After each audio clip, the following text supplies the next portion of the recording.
Hello, podcast consumers. This is your host with the most, JJ from JJ Meets World. I think you're going to enjoy this episode. It is just a long form conversation between my producer, Tucker, and I. We don't get a chance to connect as much as we used to. And this episode, gosh, it feeds my soul, and I'm sure it's going to feed yours as well. So sit back, relax, and enjoy this episode of JJ Meets World. But first, a quick word from our sponsor.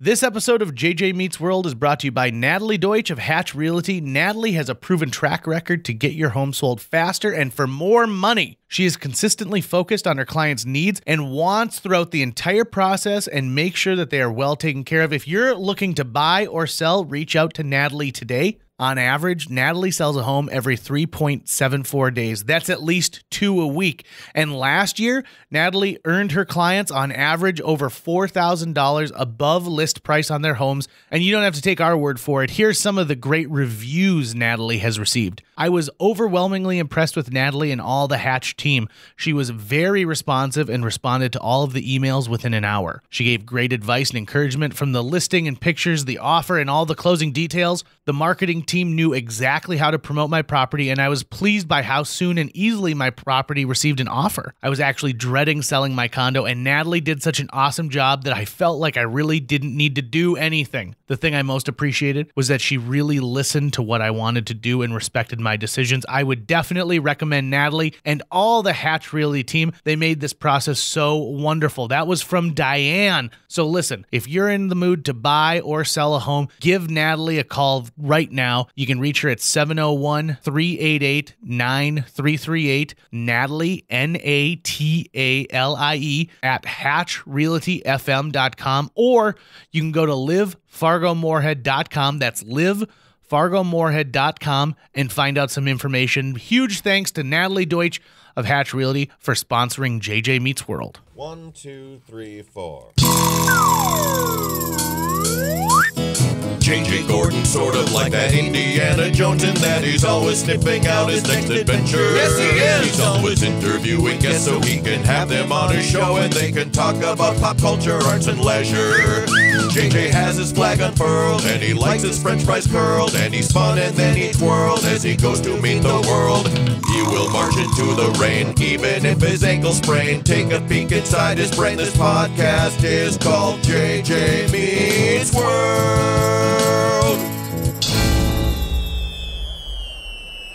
I got a weird thing that happens when I yawn. I tear up when I yawn. And even saying that is making me yawn. And it was horrible. Thanks, man. Now you just made me do it too. Right? Thank In you high so school, much. I would yawn because I thought class was boring. And then I would tear up. And every now and then someone would make eye contact with me and they'd be like, JJ was crying in English today. And it wasn't cool. Like it's cool to be in touch with your feelings nowadays. But back then it was like, what's that weirdo doing? You were punished for it. They were like, oh, yeah, must be a theater kid. Yeah, exactly. Like you must really be feeling that production of Oscar Wilde's the price of a penny. So that's typically what high school kids are thinking. True. You were in theater in high school, and so was I. Yeah. Here's what I always tell people because there's some people who think of theater as sort of this, it's something that like kids who weren't good at sports did. It's something that people did, that, who didn't have a place somewhere else. And what I always told people was like, it was a great place to meet girls. Oh my goodness. Yes. I mean, absolutely. Guys in theater, it was like 1 to 3. Yep. As a ratio. Awesome. It was pretty awesome. And so I always enjoyed it. Plus I just liked being able to kind of play that pretend and ham it up. And I wonder, fun. I mean, it's been so long since you and I were both in high school. And so I don't know if it's safe to assume that the cliques are exactly the same because, I have a feeling like it's not always like sports or theater. It feels like a false choice, right? Like a lot of the kids in my theater class were big sports fans. Some of them would usually do track because they would have to do sports that wouldn't interfere with like performance dates.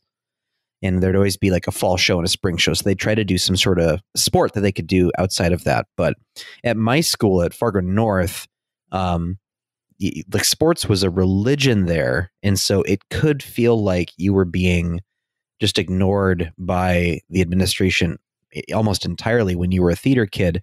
But now when I look back at that, I go, God, how much of that was just me being a theater, just having a chip on my shoulder, right? Oh, without a doubt. I think that a lot of times we kind of create this.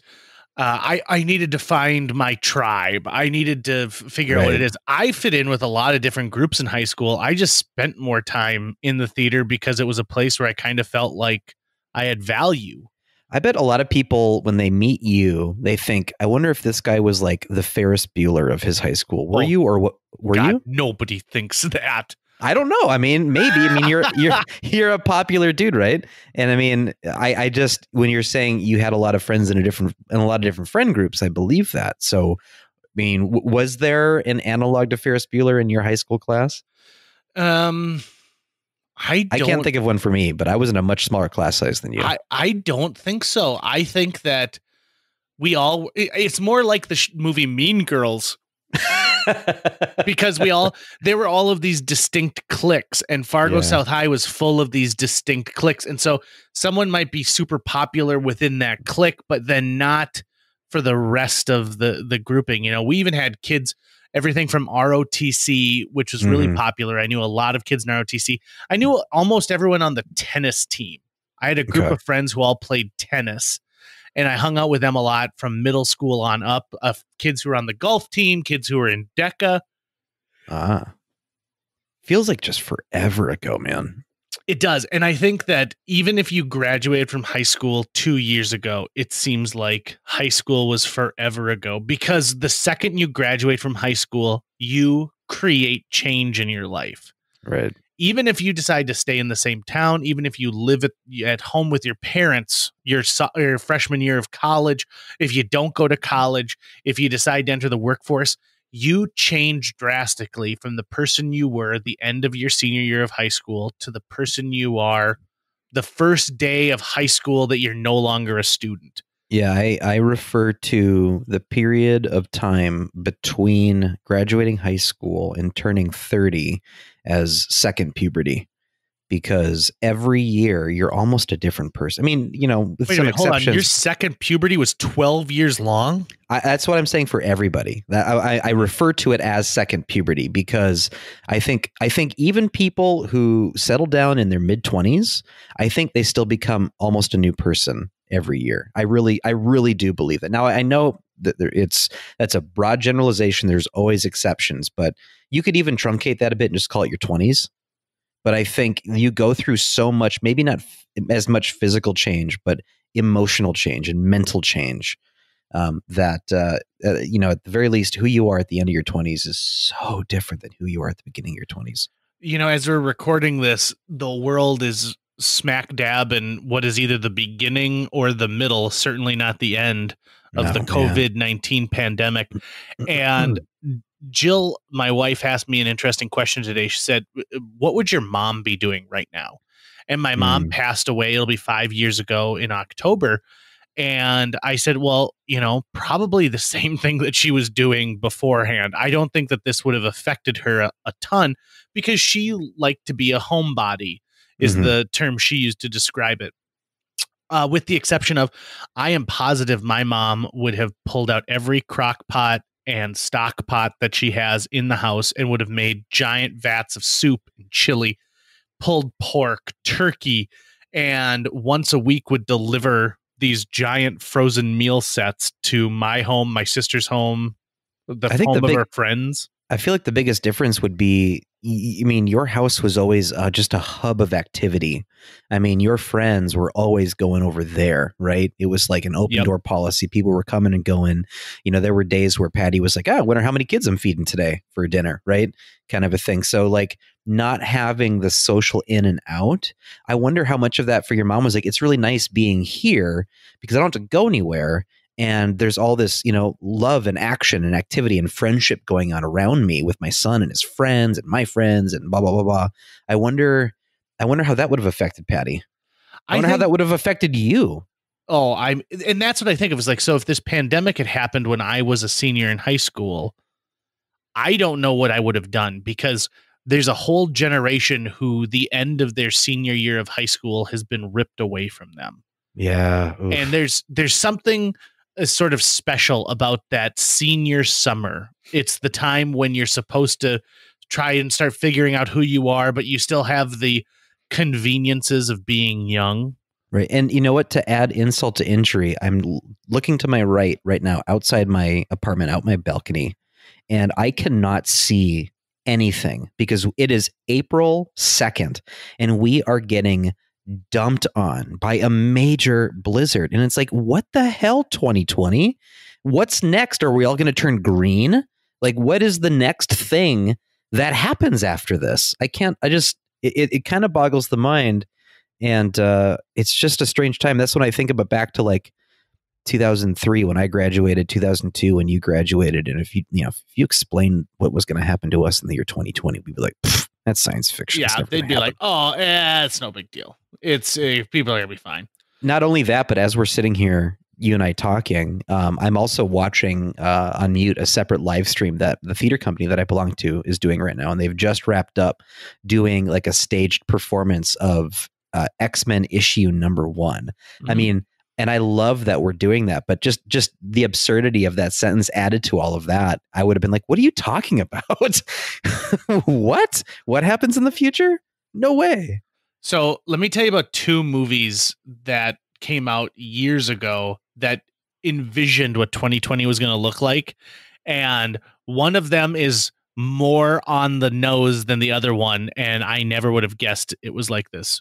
The first movie is Real Steel, which came out in 2011. Stars Hugh Jackman, and it's about we don't have regular boxing leagues anymore. We have these robot boxing leagues. So it's like Rock'em Sock'em Robots movie. Sock'em. That is the future I wish we lived in. Unfortunately, what's closer to what 2020 is actually like is the piece of garbage 2002 Matthew McConaughey and Christian Bale film, Reign of Fire, where dragons have taken over the earth. And I'm picturing that shot right now. That's in the trailer where Matthew McConaughey, his head is shaved and he's all muscular and he's got a battle axe and he's just jumping at the camera while this wall of flame goes up behind him. I remember seeing that and going, wasn't this guy in Angels in the Outfield? Mm-hmm. It also had Gerard Butler in it. Who? That's right. I'm going to tell you right now. Was he the lead? No, Christian Bale was the lead. Christian Bale is the lead. Okay. And he has, if I'm not mistaken, a British accent in this that is almost unintelligible. Okay. If I remember watching this. Also, Matthew McConaughey's character's name was Denton Van Zandt. Someone's got IMDb up right now. I actually got a Wikipedia page on it. Okay. For instance, I haven't. It's been so long since I've seen that. Does the CG dragons? Do they even hold up? Oh God, no! They didn't at that time. Even then, it wasn't even like. Well, they had a nice effort. No. I don't think so. It's also one of those movies that has like 3 people credited with the screenplay, 2 with the story by. So this movie was $60 million to make, made $82 million, which puts it in flop territory. Gotcha. Anyway, that's what I worry about with like, well, I mean, I guess it could have been worse, but I feel like, I mean, really, in all honesty, in 2020, there could be dragons that shoot out of Mount Vesuvius any minute now, and I wouldn't be too surprised. Yeah, I'd just be like, yep, of course, that's what's next. That's absolutely what's next. What could possibly come after that? But then I wish there was a piece of wood nearby here for me to knock on after saying that. Yeah. You know, that's the problem with modern building materials. You really aren't seeing a lot of wood, especially not if you don't count press board where they take wood shavings and glue them together. But you know what? That's a good thing. And I know that because I've been watching a lot of World War II documentaries. And when they bombed the big cities, the reason the cities went up in flames so quickly was most of the buildings were mostly made of wood. And so like all these major cities in World War II that got bombed out, I mean, there still would have been massive destruction, but just the fact that most of the infrastructure was still just basically timber at the time made them even more dangerous to be inside of. I mean, I guess that's small comfort, but yeah, that's a little factoid of the kinds of content I've been trying to digest. I've been watching a lot of World War II stuff for context because this has been anxiety inducing and strange and new territory. And you'd think an introvert like me would be totally comfortable just being inside, but no, it's actually been really difficult. How's it been for you, man? I mean, you and I haven't really had a chance to just touch base like this in person or on the podcast in a while. So I haven't really checked in. How you doing with all this? You know, I've got a gift that very few people are afforded, and that's the fact that my day job has been deemed what's the word? Essential. I was going to say exceptional, but it certainly isn't exceptional. Essential. Because you're a member of the media. Because I'm a member of the media. And every single day I get to spend 3 hours in front of a microphone talking to 60,000 people. And during times like this, during the flood, or times when people are really trying to get as much news as possible, or they want to have updates on what's going on, the radio as an outlet shines because it is 24/7. It goes wherever you want to go. And yes, with the advent of cell phone technology, we've been able to really do that with a lot of video, but people aren't watching video while they're driving in their car most of the time. This is something they put on in the background and you wait for the news alert. So I get this great outlet where I get to talk and joke around. For example, today I did almost 20 minutes taking calls from listeners and text messages because I noted the fact that we had a run on toilet paper. We had a run on bleach. And these are things that we're constantly making a lot of. There's a lot of these available in every store. You can find them all over the place. But what happens when we've been quarantined long enough, when there's a run on a product that there isn't a lot of out there? And my example was the Flowbee, which is a device you plug into your vacuum cleaner so you can cut your own hair. Yeah. Oh, fuck. I haven't been worrying about that. I need a new thing to worry about. I'm glad you brought that up. Because at one point, let's face it, like if this thing drags on for a while, you might need a haircut. God damn. You know, dude, I just cut my hair and actually... that would have been, I didn't even know the thing existed. And I do when I cut my hair, because I don't really have options when it comes to haircuts. It's basically on or off. That's pretty much what I have. Mm-hmm. And so when I shave it off, the one difficult thing is, there's a mess everywhere. I got to get me some vacuum cleaner that's just attached to it. Oh yeah. But now I'll be a part of the run on Flowbees. That's great. Now I got to go to Target and I got to stomp on some old people who are trying to get it before me. That's great. See, and I think that they're probably like the Flowbees are probably already gone. We just haven't gotten to a point of where we really need them as a community. So I foresee this, everyone coming out of this with bowl cuts. Everyone's got a bowl in their house and everyone's got scissors. Everyone's going to walk out into the daylight in mid-June and squint into the air, but we're all going to have the same haircut.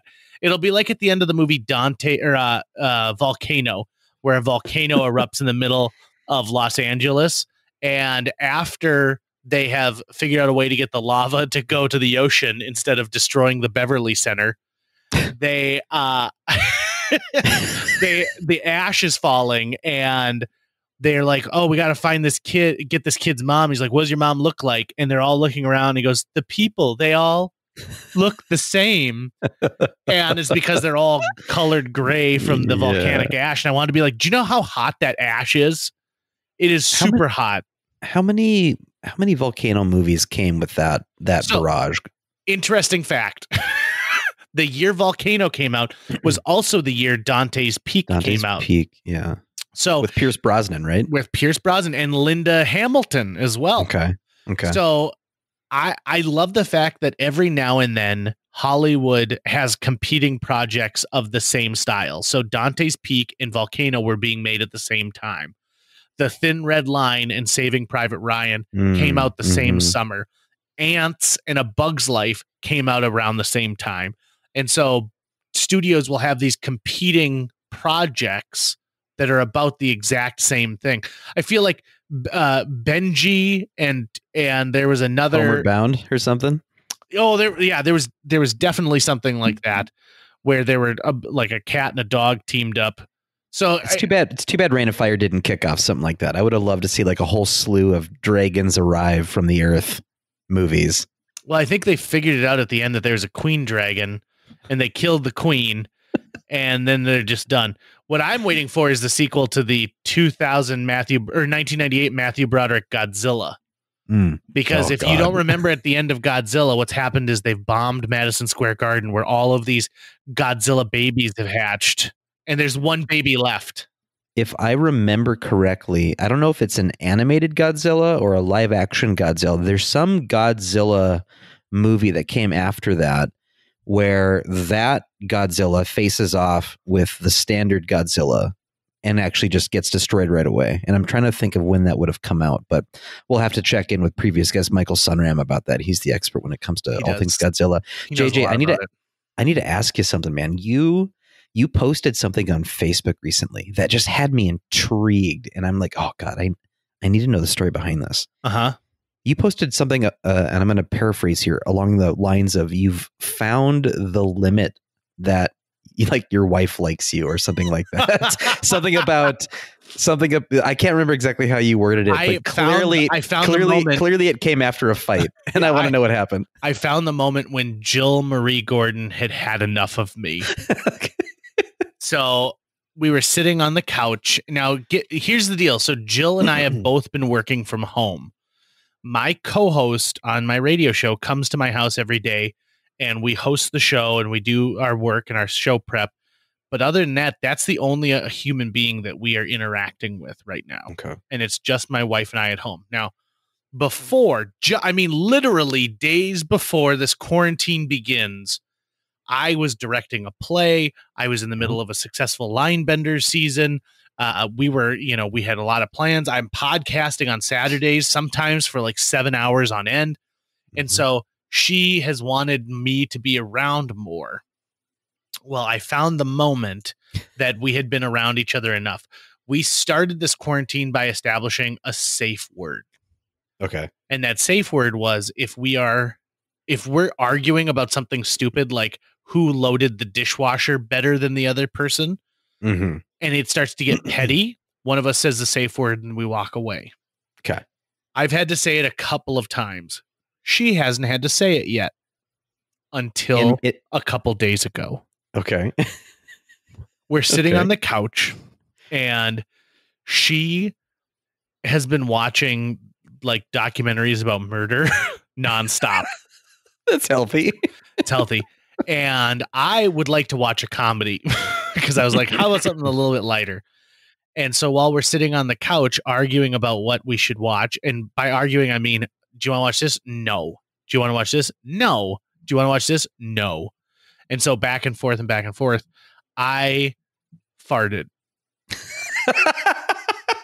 I'm in my own house. I'm sitting on my own couch. I'm in quarantine, and I root a toot right into the couch. And the look that she gave me, I have only seen one other time in my life. And it's when I looked at the pictures from my senior prom and saw the true feeling my prom date had about a wacky photo that I thought we should take for our prom photo. When I saw that picture, it literally made me go, oof. And I was all by myself. You've seen it, Tucker. Yep. Oh yeah. You can hear the picture when you see it. You go, yep, I can hear this picture. And so that was the moment. And Jill, she didn't want to sit on the couch together anymore. Like, it was the moment where she's like, you switch to the chair and I will sit on the couch. And I don't care what you watch. I'm going to get on my phone and I'm going to play Pokemon or whatever the game is.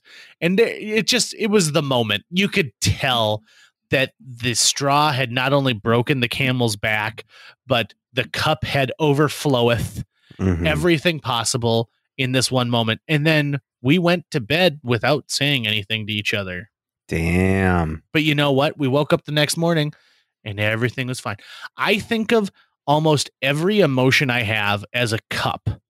And every time something happens that feeds into that emotion, whether it's fear, happiness, sadness, you are pouring liquid into that cup. Right. Some cups drain faster than others.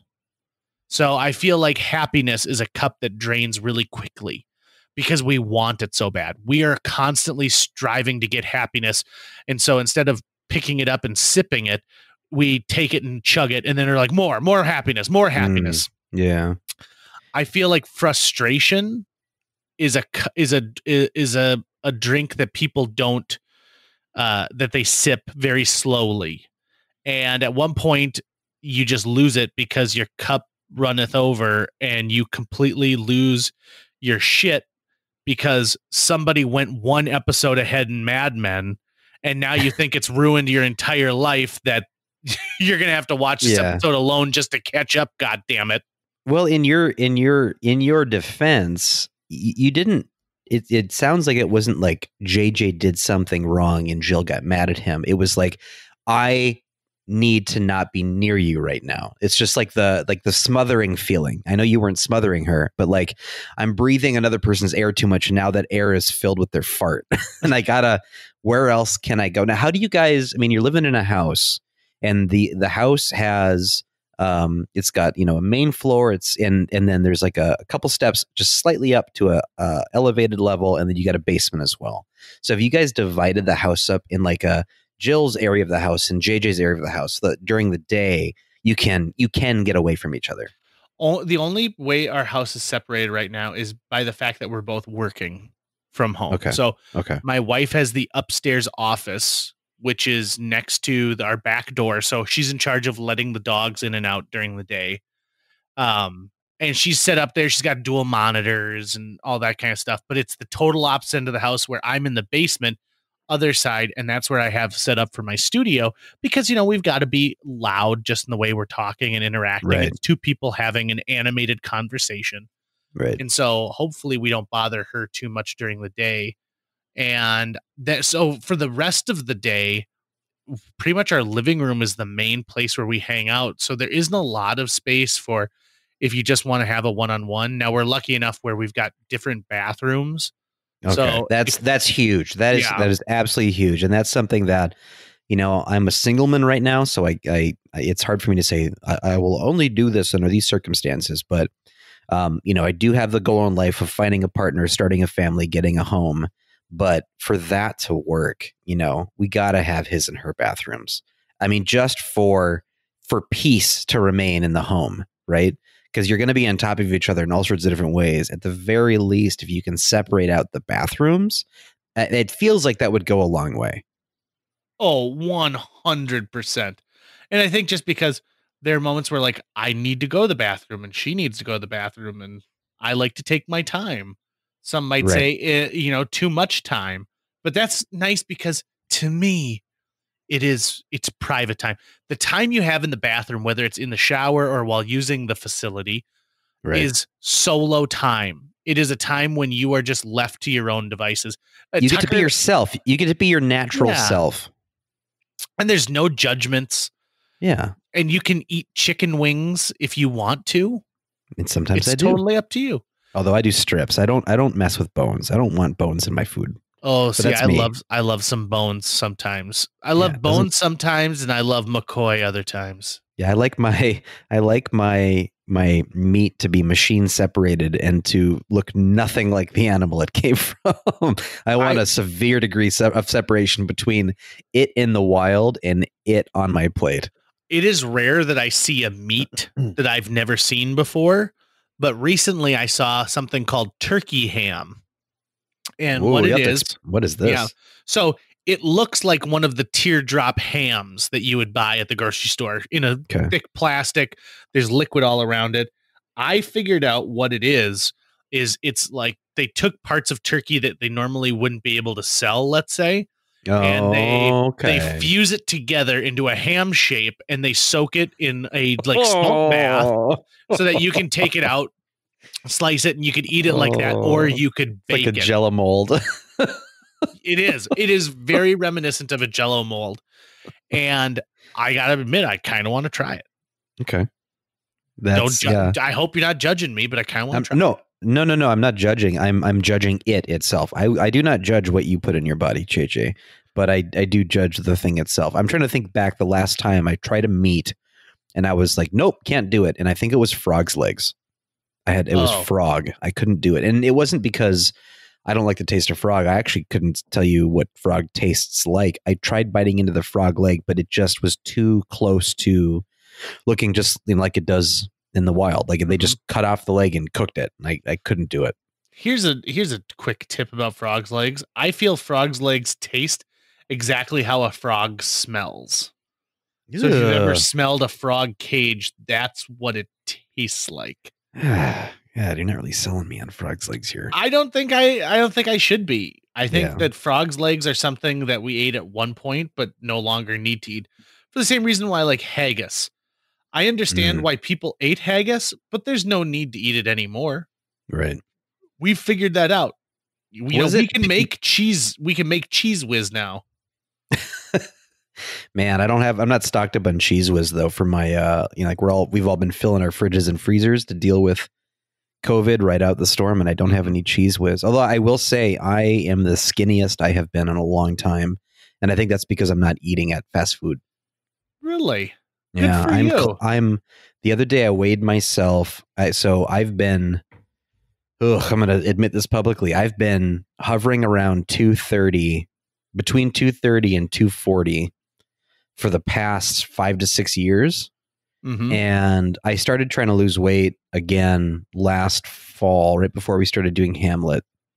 And then I kind of lost a little bit, but not much. And then there just hasn't been anything. And then started losing weight before COVID, and then it's accelerated because I've just been, making something at home and putting thought and time and effort into it. Weighed myself yesterday. I was 203. Really? So I am almost under 200 pounds, and that will be the first time I've been under 200 pounds. I know I said I've been like 5 to 6 years. I've been hovering around 230, but I've been over 200 pounds for I think almost 8 years. So that'll be my first time once I can hit it. And I think I am eating, I'm having meals, but I'm making it myself at home, and it's not a large amount of stuff. And I just think it's because I'm not going out and getting all the fast food and the sodas. I don't have any soda in here. I don't have any sugary products. It's mostly breakfast food stuff, a bunch of frozen pizzas, which aren't necessarily, they're not healthy for you, but I don't know. So I guess that's a silver lining. I would prefer to have freedom of movement and the extra pounds and then work them off physically, like exercising, but I guess I'll take what I can get. It gives me a good kickstart in the right direction, I guess. I intended on losing a bunch of weight during this time too, because I thought, well, I'll be at home. I can use my treadmill all the time. But an interesting thing has happened to me while I've been quarantined. I am busier now than I was before, which tell me about it. Yeah. The more I talk to people like yourself, is this. I don't even understand how this is happening to so many people. Everyone else is saying the same thing. Yep. I agree. And that to me is kind of amazing. The fact that, okay, now with the advent of Zoom video conferencing and Teams on Microsoft devices, all of a sudden your meetings are going later and later into the day, and it's hard to delineate between when is home time and when is work time. Right. Even people who work from home on a regular basis, I think have some kind of a clock system where, when my husband comes home, that's when work is done and now we're together because he works somewhere else. So that's kind of the way I tell my time. Well, now you don't have that because Jill and I both work in the same house. And it's like, okay, should we make some food? I don't know. Right. Home was like the place that you would go once you were done with work. And now all you are is at home. And so it just feels like work is all around you. But I go back and forth with it because I'm very, very busy, but I both get frustrated with it. And then when I have a moment of lucidity, I go, God, I'm actually really lucky because we have an unemployment level in the country right now that we've never had before. The service industry has been decimated. There is it's what is it, like 20% of America is out of work right now. Mm-hmm. People who work at restaurants, who work at bars, who work at hotels, who work for the airline, you name it.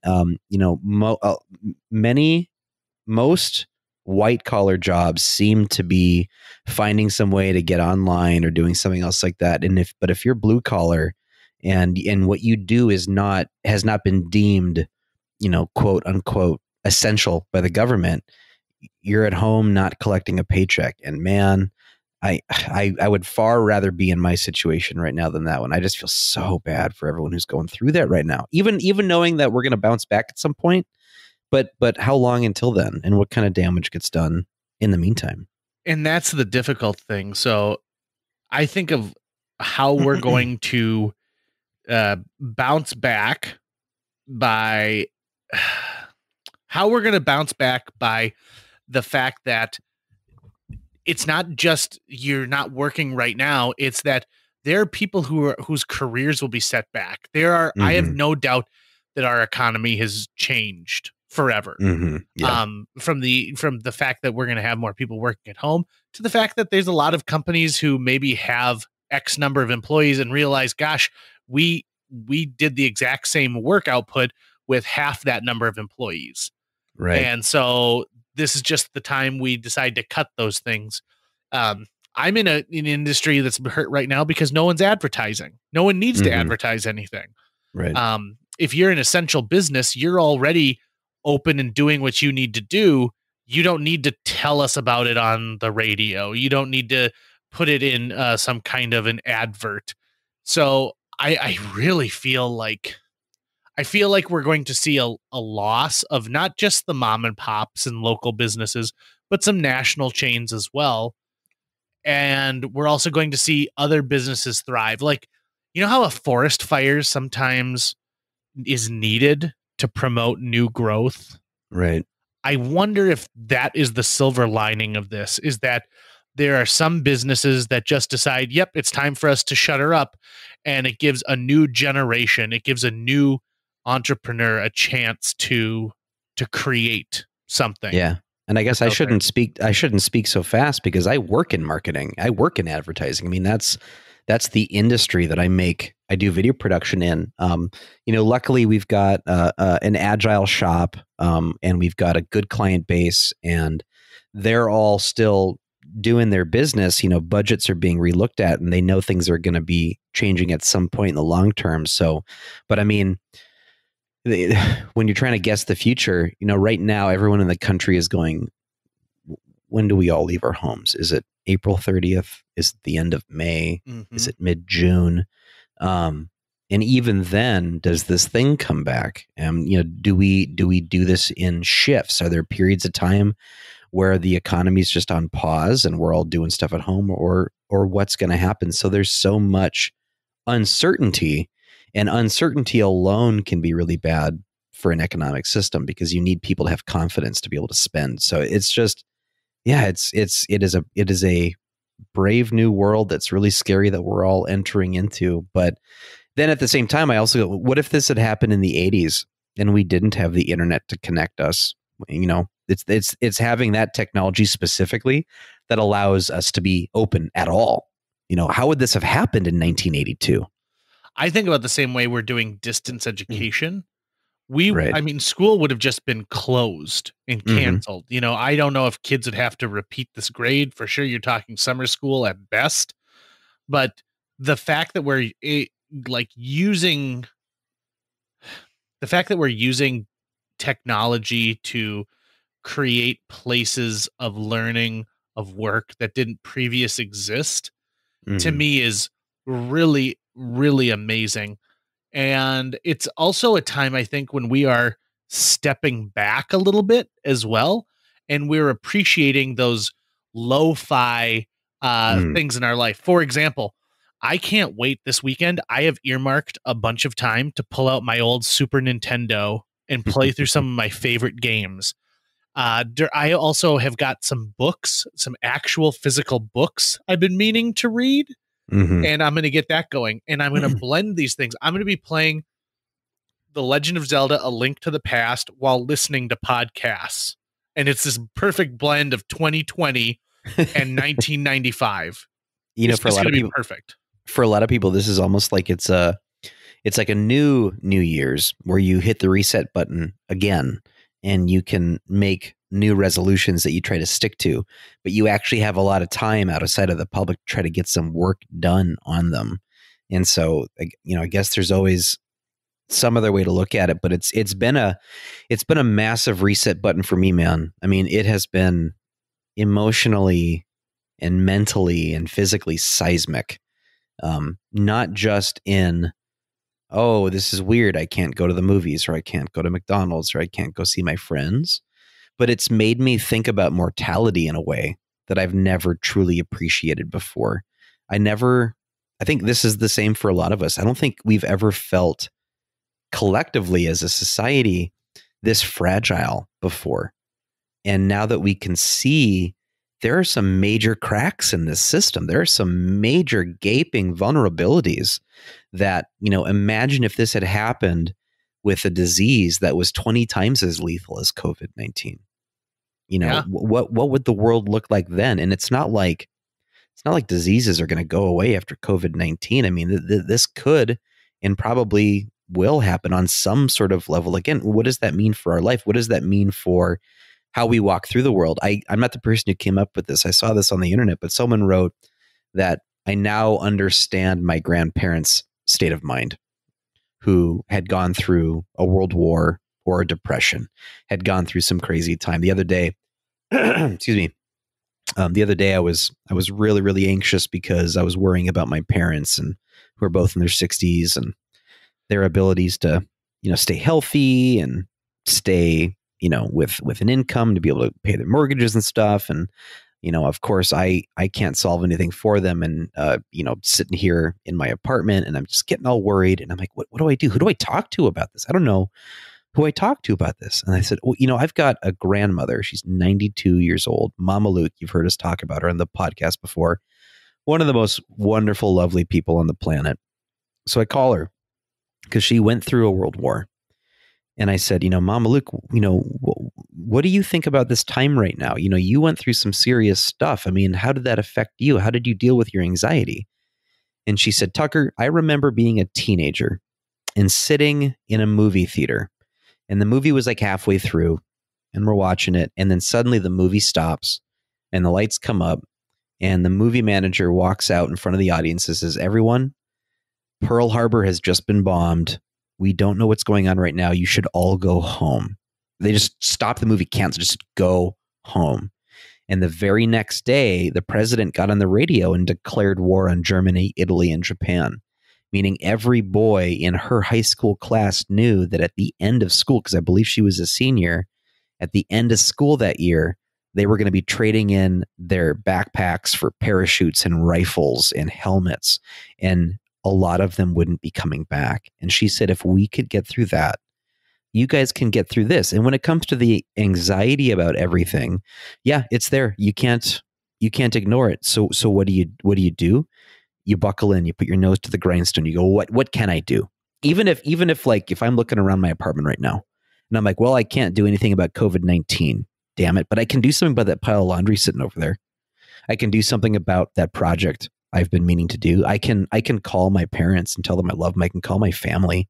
I can make plans for what's going to happen after this. You find things to do because there's nothing else to do, and you do it together and you get through it. And I thought that was like the best thing I could have heard at that moment. And to top it off, which was really special for me, because my grandmother's in her 90s. And so, you're getting older, you get into mental decline, and it can be, she'd tell stories she forgot she'd already told 10 times before, or would forget things, would forget people. In that moment, it sounded like I was talking to Mama Luke from 20 years ago. And I think that was because she heard her grandson go, I need you right now. I need help. Well, what do I do? And she stepped up. So if anything, COVID-19 at the very least has given me this absolutely wonderful memory with my grandmother sitting in Kentucky. I'll always be thankful for that. And I really hope more people get opportunities like that to connect, right? I think that is a very beautiful way of looking at it. And I'm sure that is what the future is going to hold for us. It's connecting in a different way and in a deeper way. Whenever I talk to a friend who I haven't touched base with in a while, who calls me and asks me the same thing that you did at the beginning of this podcast, which is, how are you? Mm-hmm. I find myself really wanting to have that deeper conversation with them, and to say, as morbid as it sounds, to say some of those things that, like, if I never get to say these to you again, it's important to me to tell you, that I care about you, or that I fondly remember this time that we spent together. Even today, when Jill and I were together, I said, hey, I think that, we should spend time just talking, where we don't have to have some big grand thing. It's not while we're watching an episode of something. Like, we should just put the devices down, kind of a thing. Just make time to talk. Yeah. And the old saying is talk is cheap, but it's not in this case. Talk is, and you know what? Maybe we could use a little cheap. The stock market's not doing so well. So, that's what we need to do in making that connection. For Christmas, I bought myself a gift. I've wanted this for a long time. I bought myself custom stationery. It's got my name and address, and it's my emblem on the top. And I have told myself that I want to use every day, and I want to write one letter that goes out and gets delivered to somebody. Mm-hmm. And so I haven't written any yet. So I'll have to make up for that. Maybe Saturday afternoon, I'll get 7 of them done. I mean, as far as we know, we have the month of April at the very least. There's the other day, the government announced that they extended the guidelines that they'd like people to adhere to through to April 30th. And, I wouldn't be surprised if that gets extended a bit longer. There's this term everyone's using called flatten the curve. And it's what we're all aiming for. But man, it's hard to know. It's hard to know when's the right time, right? And I think even when they open the doors back up, a lot of people are going to go, I'm not ready yet. I'm too scared. Should I? Is it time? Are we just walking into it? It's just the uncertainty is so gross, which is why at least we have each other to talk about this with, right? We have other beings experiencing the same thing, going through the same thing. I would really, really love it. I would hope that this would cause a spike in empathy, which would be great to have in an election year, right? That never happens in an election year. I think that there's going to be a spike in people sending life-size cardboard cutouts of themselves to people. And I only say that because I have had, over the last couple of weeks, probably 30 ads that have popped up on my social media advertising cardboard cutout standees. And so we're going to find weird ways to keep that connection alive and go from there. You know what that's making me think of? That urban legend forever about 3 men and a little baby. Oh, did you ever hear that? That there was someone had committed suicide on the set. Yeah. And you see their ghost in the background, but it's just the Ted Danson cardboard cutout. Yep. As a kid, I believed that hook, line, and sinker. I remember my mom telling me that, and we had Please Don't Arrest Us, FBI, an illegally VHS copied version of that from a rental we had made. And I remember, I wore out that part of the tape, going back and looking at it over and over again, going, "Is that a ghost? Is that a little kid? What is that thing?" I kind of miss that.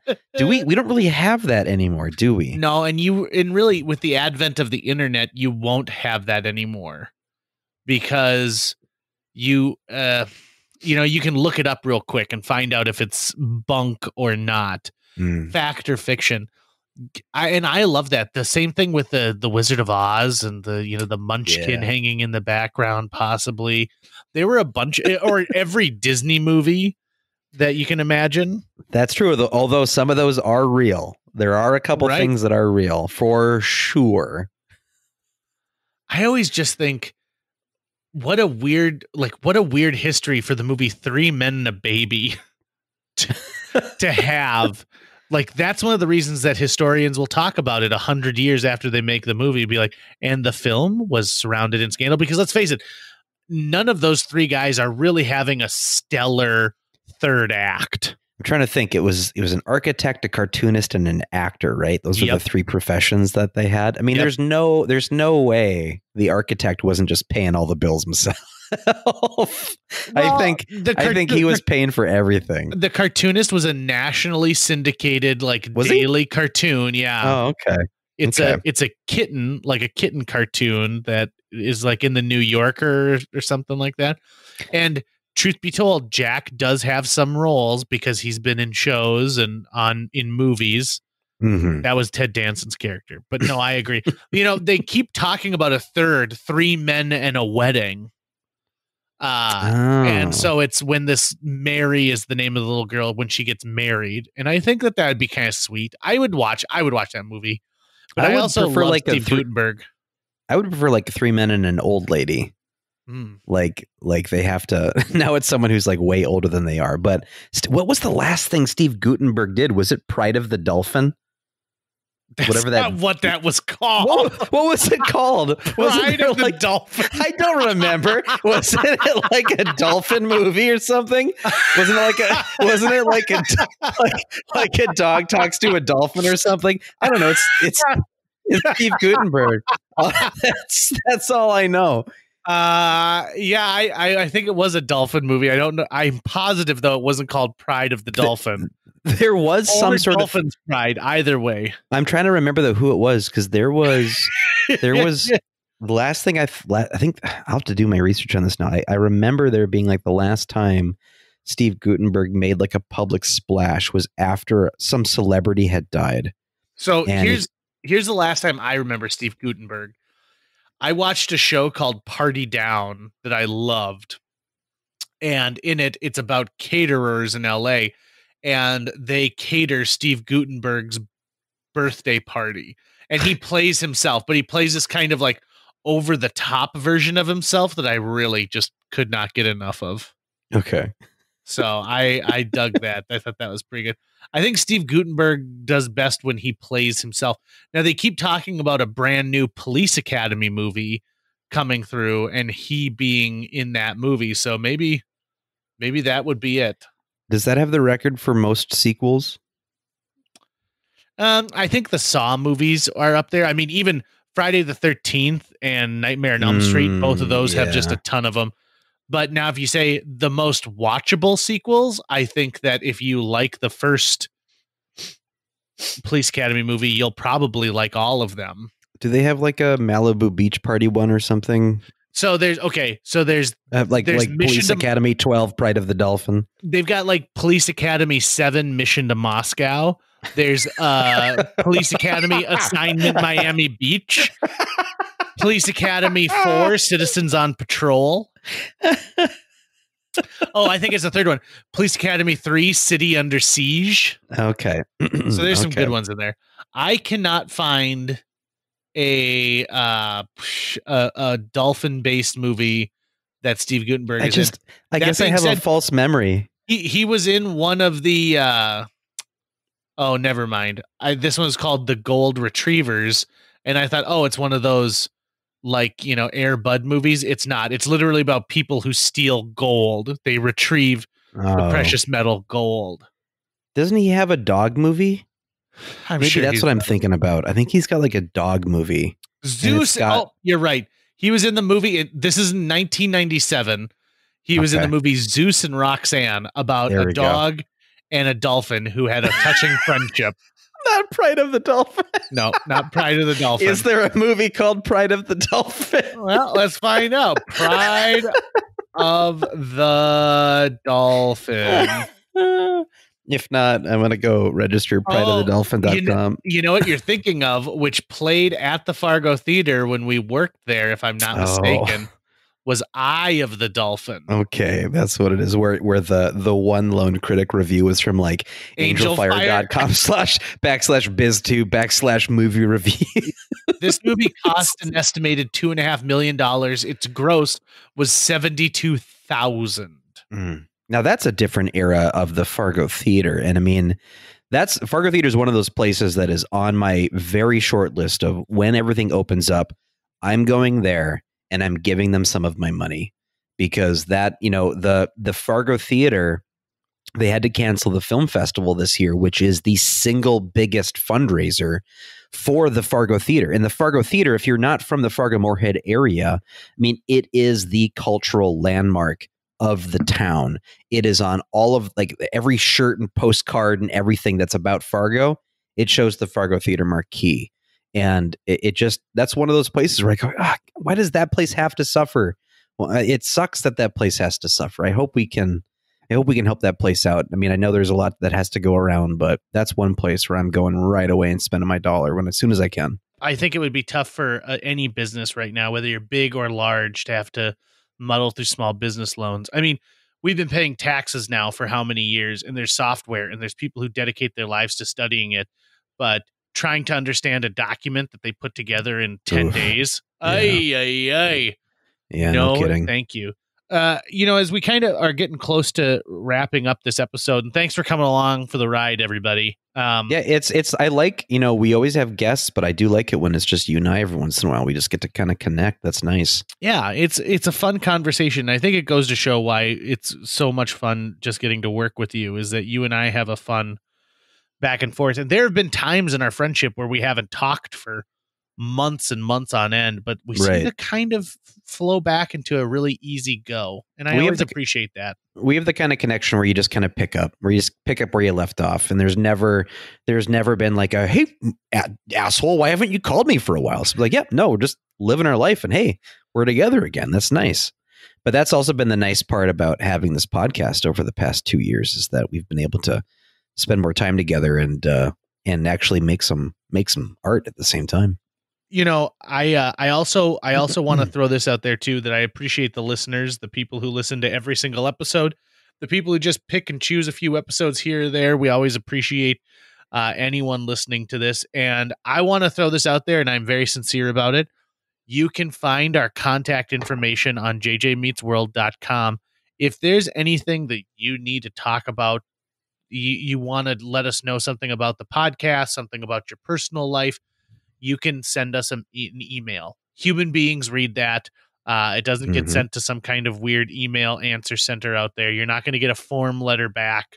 It might take us a little bit to get back to you, but we will at some point return that. And know that this is a two-way street for right now. I mean, once I become famous enough, I'm going to Tom Hanks everybody and be like, my assistant will answer that one. That's my whole plan, is just to hitch myself to the JJ train. That's why I was like, hey, JJ, we should podcast. Wouldn't it be great to be making that Hanks kind of money?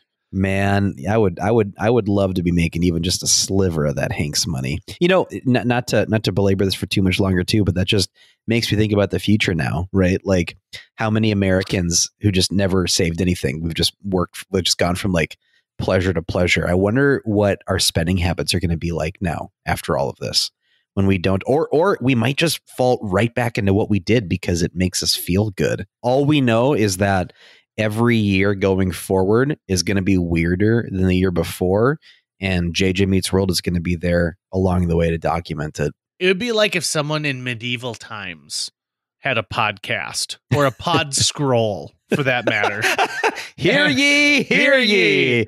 Today's guest is Sarah Watson Curry. How haseth your butt been since shitting indoors?